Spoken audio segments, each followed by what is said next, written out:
What's going on, guys? It's Jimmy here. Welcome to our daily show where we discuss everything going on here in our country, in Washington, D.C., and everything you need to know about on a daily basis, including money, investing, the stock market, the fourth stimulus package update, stimulus check update. We cover it all here on our YouTube channel. If you haven't subscribed here to our YouTube channel yet, make sure to click the subscribe button right now so you don't miss out on new videos that come out here every day at 10 a.m., 3 p.m., and 8 p.m. Eastern Standard Time. We got a lot to talk about here today. We're going to hear from President Biden. We're also going to hear about new $500 checks coming out here that a lot of people might be qualifying for. So make sure to watch all the way to the end. I will keep you up to date here on everything. Let's go. First up, we'll hear directly from the president. Check this out. President Biden made a short trip to Culpeper, Virginia yesterday, where he stressed the need to lower prescription drug prices. We pay the highest prescription drug prices of any nation, developed nation in the world, the highest of any. This is the United States of America, for God's sake. That's just wrong. It's simply wrong, especially since it doesn't cost the drug companies nearly as much to make the drug or the research that went into them. The idea you can charge whatever you want is just not going to happen in the United States of America if I have anything to do with it. The president appeared alongside Democratic Congresswoman Abigail Spanberger, who has made drug costs one of the key issues in her re-election campaign. And Congresswoman Spanberger joins us now to talk about the day yesterday and that fight. Joe? Congresswoman, we want to talk about a lot of things, like, for instance, your decision to stand next to Joe Biden when other people haven't in the past. But first, I want to talk about something that's very important to my family, something that's very important to a lot of families, and you underlined it yesterday. My son's been a type 1 diabetic. One of my sons has been a type 1 diabetic since he was 11 years old. The price for insulin has skyrocketed. Let me say, for no reason at all. No market-driven reason other than massive profits. I can afford to pay that. I can afford to carry that. But so many people who know that I have a son with type 1 diabetes come up to me and they just feel despair. They're like, we're having to use old insulin. We're not able to pay some bills.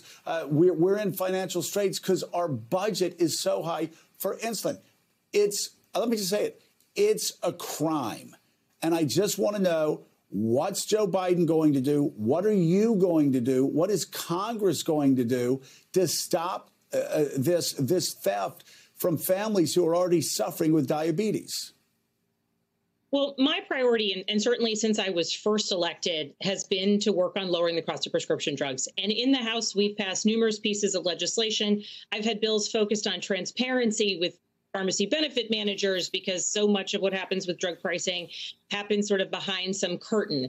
I've worked on legislation related to the 340B program to ensure that federally qualified health clinics and hospitals that serve underinsured and uninsured can get prescription drugs necessary to treat their patients. But the specifics of what you're talking about, diabetics who require insulin is across the board. No matter where I am, what I'm doing, people will pull me aside and talk about this. Anecdotally, a couple months ago, I was at a parade for a campaign event. I went to go say hello to the folks in the Republican floats, introducing myself, saying hello. And one of the gentlemen followed me away to say, participating in the Republican float, followed me away to say, please keep doing what you're doing to lower prescription drug costs. My child is diabetic. And so what I'm working on, one, I'll continue to push on H.R. 3. We don't see a path in the Senate for that. That's the bill that would allow Medicare to negotiate its prescription drug costs and then apply and convey those cost savings based on competition to private insurers. And then the elements of lowering costs for prescription drugs that we passed as part of the larger Build Back Better framework. I am urging my colleagues to let's work on that. Certainly, there's been a lot of consternation about what could or could not get passed in the Senate. But the one thing that so far we haven't seen much debate over is whether or not we could pass what passed out of the House, what was pre-negotiated with the Senate, which would not only allow Medicare to negotiate many of the most expensive prescription drugs, would also put a cap on Medicare prescription drug copays for seniors and put a cap on the copay that Americans across the country pay for their insulin. As you heard her say there, one of the major provisions in the Build Back Better package was lowering the cost of prescription drug pricing for over 100 million Americans for dozens and dozens of prescription drugs. Also, this would lower the out-of-pocket costs for people on Medicare. And again, this would just save people hundreds or thousands of dollars on a yearly basis.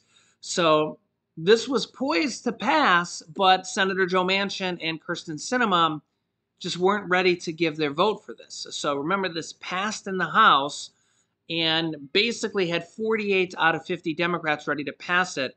There weren't any Republicans willing to vote for this as well. You guys can let me know your thoughts on this. This is just one of the provisions that was in the Build Back Better package. The Build Back Better package is now kind of essentially dead. They're going to rebuild it, rebrand it, probably call it something different, and we'll see what is going to make it from Build Back Better into the new Build Back Better, and what type of stimulus provisions will be into the new Build Back Better. Will lowering the cost of prescription drug pricing. Remember that medical costs are one of the largest costs for Americans, and we had a recent report that said something like over 150 million Americans are in debt because of medical costs. Yeah, it's one of the largest factors for Americans here on a daily basis. Let me know your thoughts in the comments. Meanwhile, though, we've actually surprisingly been getting some Republican support on a lot of bills here just in the very recent past, or recent present, I should say. Check this out. Sahil, you've got some good reporting on another topic here. While nobody was looking, there's been an outbreak of bipartisanship on Capitol Hill. After BBB, after voting rights had failed, we've started to see this pickup in things moving in a bipartisan way. And after you reported it, you got the nicest Twitter mention I've seen from a politician in a long time. Mine are never this nice. The President of the United States retweeting you, saying, "I ran for president because I believe government can still deliver for the people. There's so much more to do, but Democrats and Republicans are proving we can still come together to deliver important progress for the American people." What's going on here? Is the Senate in particular going to start cranking out bipartisan legislation in the first quarter of this year? It's been an unexpected and quite sudden outbreak of bipartisanship that has swept through Capitol Hill just in the last few days. The list of issues is quite remarkable here. It starts with a recent agreement made on the Violence Against Women Act, a 1994 law that was initially authored by a senator named Joe Biden himself. Let's put this up on the screen. There's a U.S.-China competition bill as well that the House has passed, that the Senate has passed, that is headed to a conference committee. Postal service reform to, improve the finances of the post office and improve mail delivery. No arbitration, no forced arbitration for assault victims. It passed both the House and the Senate. It's headed to President Biden's desk for a signature. This is a major change in employment law that applies to those alleging sexual misconduct. There's an appropriations deal for a full-year government funding bill that had languished for months and months. And then there are two other issues that are abuzz on Capitol Hill, an attempted ban on lawmakers trading stocks and bipartisan activity in the Senate when it comes to changing election laws to prevent future candidates from executing a coup, as was arguably attempted in 2020. Now, what's behind this? Republicans say the fact that Democrats have given up on their dreams of nuking the filibuster and passing a lot of progressive legislation that has made senators like Mitt Romney and Susan Collins believe that this is possible. And Democrats we talk to say, look, they came here to govern. They believe in governing. They believe in compromise. Yes, they have bigger ambitions. They believe voters don't care if achievements are partisan or bipartisan, but they will take victories where they can. And looking ahead to the midterms, they're going to need everyone they can get, Garrett. Yeah, so we're surprisingly starting to see some more Republican support here. Previously, if you've been watching my show and following along here, we had what I had been calling the Republican blockade. Remember, I'm not a Democrat, I'm not a Republican, but we had a lot of Republican standoffishness, for lack of a better word. Republicans had just basically been voting no on almost everything. And in all fairness, Democrats did a lot of this when the Republicans were in control of everything back in 2017 and 2018, when Republicans controlled the House, the Senate, and the presidency under former President Donald Trump. We see this a lot historically. When one party controls everything, the party in the minority, which right now is the Republicans, because Democrats control everything, the House, the Senate, and the presidency, the party in the minority doesn't want to politically give wins to the party controlling everything. So we see this a lot historically. So lately, the Republicans have been a little bit standoffish. And like I said, it's historically have this is just kind of happens because they don't want to give a win to the Democrats. But it's not really what's best for the country or for the people, because there's a lot of people in need right now. 63% of people can't pay their bills or live paycheck to paycheck right now. And the other kind of problem here is that the Democrats need Joe Manchin and Kyrsten Sinema to pass the Build Back Better package. But Joe Manchin says he's coming around, and he might be willing to pass this next stimulus package. So we'll have to see what happens with that. I'll keep you up to date here as they're going to rebrand and rebuild this next stimulus package, as well as we have dozens of states issuing new state stimulus checks, state stimulus packages, and have budget surpluses. If you've been watching my channel, you know that pretty much almost on a weekly basis, we're going through different states that are announcing more stimulus checks, stimulus packages, as well as SNAP additional bonuses and pandemic EBT bonuses. There's been a lot of that here as well. I'll keep you up to date with that as well. And now we have another state considering another $500 stimulus check. That's right. Check this out. The governor proposing giving half of the state's budget surplus right back to taxpayers through a one-time check of about $500. Newsday's James Corrigan has the reaction from Republicans and from everyday Mainers. One of the biggest proposals from last night's State of the State address is to give half of the state's surplus money right back to its taxpayers. These givebacks by direct checks to the people will amount to about $500 a person. The governor's plan taken straight from Republicans, including Representative Solwyn Millett, who first floated the plan in an interview with News 8 back in January. Our goal has been to put at least half of it to go back to Mainers. We need to help them get through this difficult period. So we were pleased that she endorsed the $411 million.